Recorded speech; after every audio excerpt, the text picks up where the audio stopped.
तो जैसे कि हमने पिछली वीडियोस में देखा कि यूक्रेन में पढ़ रहे इंडियन स्टूडेंट्स ने कैसे वहां से एग्जिट किया, पोलैंड आने के बाद उन्हें क्या क्या फैसिलिटीज मिली, जिसके बाद वो लोग इंडिया वापस चले गए। लेकिन डे 1 से लेके क्या क्या उन्होंने चैलेंजेस फेस किए, क्या क्या उनकी कहानियां थी, ये सब हम इस वीडियो में देखने वाले हैं। साथ ही साथ हमें ये सुनने को मिला था कि कैसे यूक्रेनियन अथॉरिटीज ने इंडियन और फॉरेन स्टूडेंट्स को ट्रेन में चढ़ने नहीं दिया। साथ ही साथ हमने कई रूमर्स के बारे में सुना था जिनसे हमें ये पता लगा कि इंडियन स्टूडेंट्स और बाकी कई फॉरेन स्टूडेंट्स को ट्रेन में नहीं चढ़ने दिया जा रहा था जो यूक्रेन एग्जिट करने की कोशिश कर रहे थे। वहाँ पे यूक्रेनियन सिटीजन्स को प्रायोरिटी दी जा रही थी और हमारे कई स्टूडेंट्स के साथ बहुत ही गंदा ट्रीटमेंट किया गया था। I want to tell Indian government if something happened to us people here, okay, please take care of our family, please. इस वीडियो में हम ये भी जानने की कोशिश करेंगे कि इस बात में कितनी सच्चाई है। तो शुरू करते हैं क्या हुआ फ्रॉम डे 1। तो चलिए वीडियो को थोड़ा सा रिवाइंड करते हैं और ये जानने की कोशिश करते हैं कि कई स्टूडेंट्स की लाइफ में 24 फरवरी की सुबह क्या हुआ। 24 तारीख ओके रात को सोए, सुबह उठ के प्लान है कॉलेज जाना है, बोनाफाइड सर्टिफिकेट लेनी है, पीडियाट्रिक्स का क्लास करना है। सोए हुए सुबह 5 बजे पहली आवाज, मैं उठा, कुछ हुआ होगा, सो गया। फिर सीरीज में एक के बाद 10 बार खिड़कियां हिलनी शुरू, बैठे हुए अचानक से खिड़की पे कुछ मूवमेंट हुआ। ओके हम भाग के फिर उधर गए, क्या हुआ देखा एक एरो मार्क बना हुआ है। अच्छा खाकी में ये बात फैल गई थी कि जो रशियन सैबोटार्स हैं वो हर जगह मार्कर्स बना रहे हैं सो दैट फ्लाइट्स जो आ रही है वो उनको ट्रैक कर सके और वहाँ पे बम गिरा सके। ओके फिर मैं के वापस आया, हथौड़ा लेके गया, पूरा दीवार काट दिया रहेगा ही नहीं कुछ। अच्छा। फिर आए एक कैमरा पड़ा था सीसीटीवी, खिड़की पे लगाया। फिर हमने ना ऐसे पोस्ट बना लिया कि हमारे किचन के अंदर से बंकर का रास्ता था। ओके सारे लोग रात को बंकर में रहेंगे, 2 लड़के हम ऊपर बैठे रहते थे कि रात को कोई सोएगा नहीं और कैमरे पे नजर रहनी चाहिए। Okay so it was like कैमरे पे नजर, ताकि दूर से आप प्लेन्स आते दिखे तो चौकन्ने हो जाओ, कोई भी मूवमेंट हो विंडो के पास तुम्हें पता चल जाए। Okay I remember this one day, camera में देख रहे हैं, नाइट विजन ऑन है, पूरा रूम पिच डार्क, पूरा एक लाइट अप हुआ। ओके लाइट बंद, 3 सेकंड एंड फटा, खिड़की विड़की हिल गई हमारी, पर्दे ऊपर नीचे।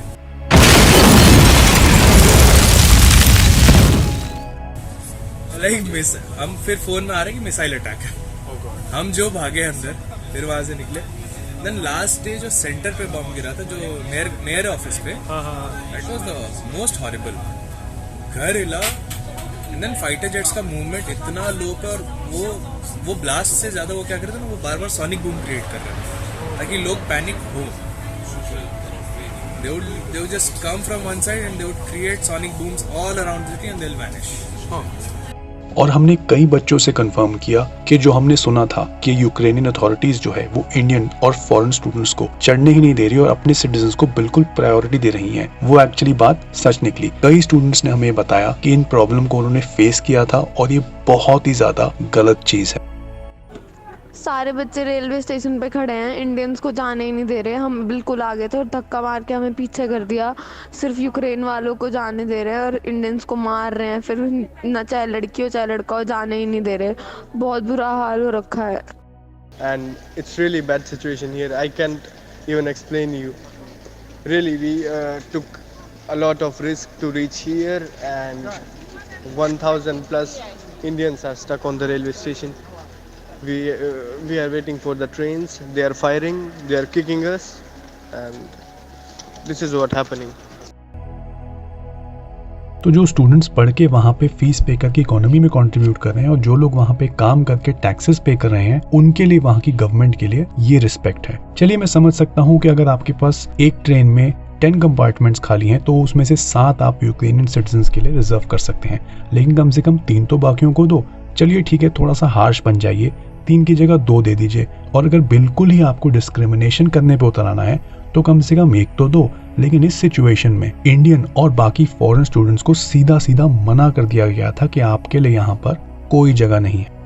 The official literally looked me in my eye and said in his language, only Ukrainians, that's all.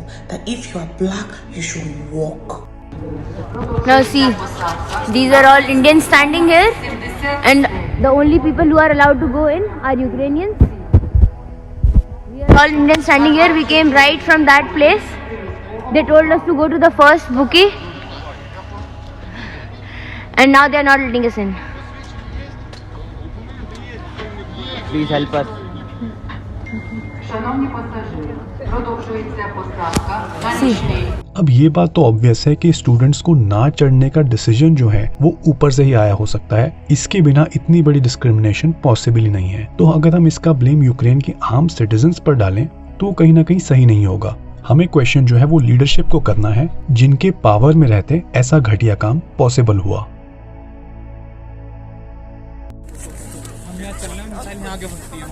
तो कोई ट्रांसपोर्टेशन नहीं था, ना टैक्सी हो रही थी, ना बसेस हो रही थी, ना किसी ने हेल्प की, तो हमने बाय फुट ट्रैवल करने का डिसीजन। कितना फुट बाय ट्रैवल किया आपने? 18 kilometre we walk from hostel to वोक्जाल रेलवे स्टेशन।